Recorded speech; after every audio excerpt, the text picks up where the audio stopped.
तळेगाव दशासर येथे घरकुल योजना व 14-15 वित्त आयोगातील गैरव्यवहाराविरोधात आमरण उपोषण। भाजप जिल्हाध्यक्ष रविराज देशमुख यांच्या ठिय्या आंदोलनामुळे प्रशासन खडबडून जागे।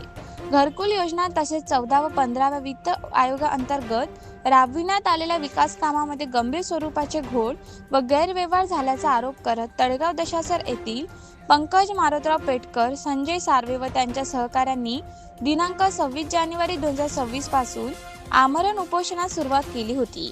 सदर विषयावर धामणगाव विधानसभा मतदारसंघाचे कर्तव्यदक्ष आमदार प्रतापदादा अडसर यांनी यापूर्वीच अधिवेशनात मांडला होता।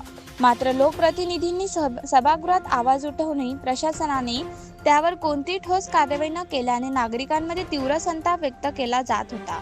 याच पार्श्वभूमीवर पंकज मारुतराव पेटकर, संजय सार्वे व भाजपा युवा मोर्चाचे महामंत्री तुषार धनजोडे यांच्यासह उपोषणकर्त्यांनी आमरण उपोषणाचा पवित्रा घेतला। 26 जानेवारी पासून सुरू असलेल्या या उपोषणाकडे प्रशासनाने सुरुवातीला पूर्णपणे दुर्लक्ष केल्याचा आरोप उपोषणकर्त्यांनी केला। या संपूर्ण प्रकरणाची गंभीर दखल घेत अमरावती जिल्हा भाजप अध्यक्ष रविराज देशमुख यांनी उपोषणाच्या 4थ्या दिवशी 30 जानेवारी 2026 रोजी उपोषणस्थळी प्रत्यक्ष भेट देत ठिय्या आंदोलन सुरू केले। केवळ भेट देऊन न थांबता त्यांनी दुपारी 3 वाजतापासून रात्री 11 वाजेपर्यंत तब्बल 8 तास उपोषणस्थळी ठिय्या मांडून प्रशासनाच्या उदासीन भूमिकेचा तीव्र निषेध केला। जोपर्यंत दोषींवर ठोस कारवाई होणार नाही तोपर्यंत इथून उठणार नाही असा स्पष्ट अल्टिमेटम यावेळी रविराज देशमुख यांनी प्रशासनाला दिला। भाजप जिल्हाध्यक्षांच्या आक्रमक भूमिकेमुळे प्रशासनात एकच खळबळ उडाली। यानंतर संबंधित अधिकाऱ्यांनी तात्काळ हालचाली सुरू करत या प्रकरणात दोषी आढळून आलेले ग्रामीण गृहनिर्माण अभियंता, तात्कालीन डाटा एंट्री ऑपरेटर तसेच तळेगाव दशासर येथील रोजगार सेवक यांच्यावर FIR दाखल करण्याचे निर्देश देण्यात आले। प्रशासनाकडून ठोस कारवाईचे आदेश मिळाल्यानंतर भाजप जिल्हाध्यक्ष रविराज देशमुख यांनी उपोषणकर्त्यांना निंबू पाणी देऊन आमरण उपोषण सोडविले।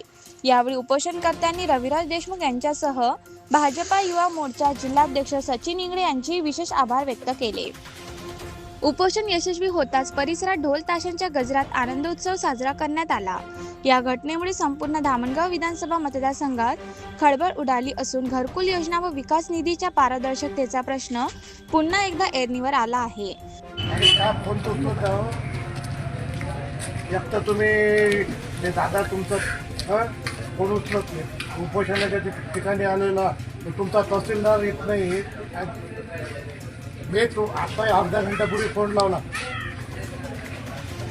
आता काय हे जनता दरबारपेक्षा हे महत्वाचं आहे। उपोषणाला बसले आपल्याला काय बा मला बिलकुल नाही पडत। 5 दिवस आहे उपोषणाचा। हे त्याच्या जीविताला झाले कार्यकर्ते आहेत ते आपले कोणतं नाही दादा 5 दिवसापासून ते इकडे आम्ही ते एनबी बोलवलं, तहसीलदाराला दादांनी मला बोलवलं म्हणून। हां एक साधा फोन नाही केला भाऊ 5 दिवस कशी काय रे तब्येत कायसाठी बसले काहीच घेणं देणं नाही।